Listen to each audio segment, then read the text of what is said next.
All right, we are following some breaking news now. Wrestling legend Hulk Hogan has died. His manager told NBC Los Angeles that Hogan died surrounded by his family. The air in Clearwater, Florida, felt different that day, as if the summer heat was charged with something deeper, an energy that came from the heart, from memories that people carried for years. Hundreds of fans, some wrapped in red Angelo bandanas, others wearing faded Hulkamania shirts, stood side by side outside the chapel. They weren't just waiting. They were honoring something bigger than a man. They were there to bid farewell to the hero who had defined their childhoods, who had been the unwavering force in their world. It wasn't just a funeral, it was the closing of a chapter, the end of a legend. The chapel, tucked away in the heart of Clearwater, stood just a few miles from where Hulk Hogan, Terry Bollea as he was born, had spent so much of his later years. The ceremony was private, reserved for family, close friends, and a select few from the wrestling world. But that didn't stop the fans. They came from all over across the country, across oceans, all drawn by the pull of his legacy. Some brought flowers. Others showed up with handmade posters, with action figures that had witnessed decades of glory. But what brought them together was the same thing: the love for a man who wasn't just a wrestler, but a part of their lives. Carl Matthews, a 38-year-old from Atlanta, was standing outside with his two sons. He was a part of that generation that grew up with Hogan's voice in their heads. Train, say your prayers, and eat your vitamins. He smiled, remembering how those words had shaped his world, how Hogan had made him believe that no matter the odds, good could always win. And now, even as a grown man, those words still stuck with him, still echoed in his soul. As the sun dipped lower, the streets of Clearwater transformed. Red and yellow swirled around the town like a living tribute to the man who had once roared through the ring. Fans couldn't help themselves. They broke into chants, "Hogan! Hogan!" Their voices rising and filling the air with energy. It wasn't just a chant, it was the spirit of Hulkamania, alive and kicking. "What are you gonna do, brother?" echoed down the block, a rallying cry that could be heard from every corner. The sound of his entrance music, real American, blared from a speaker, and the crowd clapped along, some faces wet with tears, others smiling through the grief. The scene felt surreal, almost like a celebration of everything Hogan had given.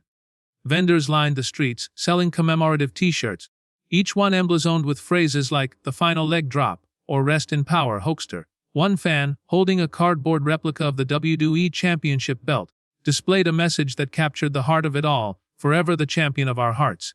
And then, as the fans stood together, a quiet procession took place. WWE superstars, past and present, arrived, paying their respects to the man who had changed everything. Dwayne, The Rock, Johnson, John Cena, Ric Flair, and Triple H, all legends in their own right, came, not to make a spectacle, but to honor the man who had been their mentor, their friend, their brother in arms. They entered the chapel silent and respectful, just like the fans outside, who continued to keep vigil, united by a shared loss, but also by a shared love, a love that would never fade. Vince McMahon, the man who helped transform Hulk Hogan from a regional attraction to a global icon, stood silently as he entered the crowd, his face briefly betraying the weight of the moment. He gave a quiet, emotional nod to those gathered online, a small but meaningful gesture that echoed across the world. The tributes came pouring in, a flood of gratitude and remembrance. Roman Reigns, the current champion, shared his heartfelt thoughts on Twitter. "Without Hogan, there is no wrestling empire. There is no WrestleMania. He was the foundation." Seth Rollins echoed this sentiment, calling Hogan's passing the end of an era, but the beginning of a legend that would live forever. The flood of tribute didn't just come from within the wrestling world. Hollywood stars, many who had been lifelong friends of Hogan, shared their own memories of the man. Sylvester Stallone, Arnold Schwarzenegger, and Mr. T all took to social media to reflect on what made Hogan so special. They spoke of his presence, his larger-than-life persona, and how he truly embodied the ideals he preached. But outside the chapel, where the fans had gathered, it was clear that Hogan meant so much more than just a famous wrestler. "He wasn't just an athlete or an entertainer," said Maria Lopez, one of the many fans standing in a sea of Hulkamania shirts. She had tied hers at the waist, just as she had in her teenage years, remembering how Hogan had shaped her view of the world. "He was a symbol. He taught us how to be brave, how to stand tall even when you're getting beaten down. He made you feel like you mattered." For so many fans, Hogan was not just a character in the ring. He was an embodiment of strength and resilience, and his impact extended far beyond wrestling. His anti-bullying campaigns, His countless visits to sick children in hospitals, and the way he used his fame to uplift others was proof of his larger-than-life character. He wasn't just a wrestler, he was hope. Hope wrapped in spandex, but hope nonetheless. As the fans held vigil, it became clear that Hogan's reach stretched beyond borders. There were people there who had come from all corners of the world: Canada, Mexico, the UK, even Tokyo. One fan who had traveled all the way from Japan wore a full replica of Hogan's iconic wrestling gear, complete with the feather bow and sunglasses. The tribute wasn't just about nostalgia. It was about how one man had touched so many lives, transcending borders, language, and culture. For all of them, Hulk Hogan wasn't just a memory. He was a living legend, and that legend would never die. In Japan, we loved him. He was a hero. Always strong, always honest, the fan said in broken English, bowing as he held a photo of Hogan from his New Japan Pro Wrestling days. His words, though imperfect, spoke volumes. It wasn't just the language barrier that made his tribute powerful. It was the undeniable truth in his voice, the deep respect and admiration that crossed any boundaries of culture or nationality. Hulk Hogan wasn't just a wrestling star in Japan. He was a hero. News outlets from every corner of the globe picked up the story. Some called it the most emotional wrestling-related funeral since Andre the Giant's passing. Others compared the magnitude of the tribute to the outpouring of love that followed Muhammad Ali's death. But for the fans gathered outside that chapel in Clearwater, the comparison didn't matter. What mattered was that Hulk Hogan was more than just a public figure. He was family. And this day, this moment, was for them to pay their respects. As the day stretched on and the sun began to dip below the horizon, the crowd outside slowly started to thin. But no one left without taking one last quiet moment. Some looked up at the sky, offering a whispered, "Thank you." Others in unison chanted one final time, "Hogan forever." It wasn't just a chant, it was a collective promise. Hulk Hogan's legacy would live on. Not only in the history books of wrestling, but in the hearts of every fan who had ever believed in the power of the hero inside the ring. The golden light of the setting sun bathed the crowd, casting long shadows as it began to slip behind the horizon. Fans in vintage Hulkamania shirts, others dressed in respectful black but still clinging to yellow bandanas, gathered from across the country, some traveling from as far as Canada, Mexico, and even Europe. They were all there for one last moment with the man who had defined their childhoods, inspired their youth, and changed the face of wrestling forever. But this wasn't just a funeral. This was the closing chapter of a saga, the story of a real-life superhero who had become more than a legend.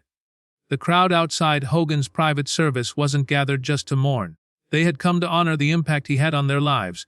It wasn't a scripted event. It was raw, emotional, and entirely organic. There were chants. There were tears.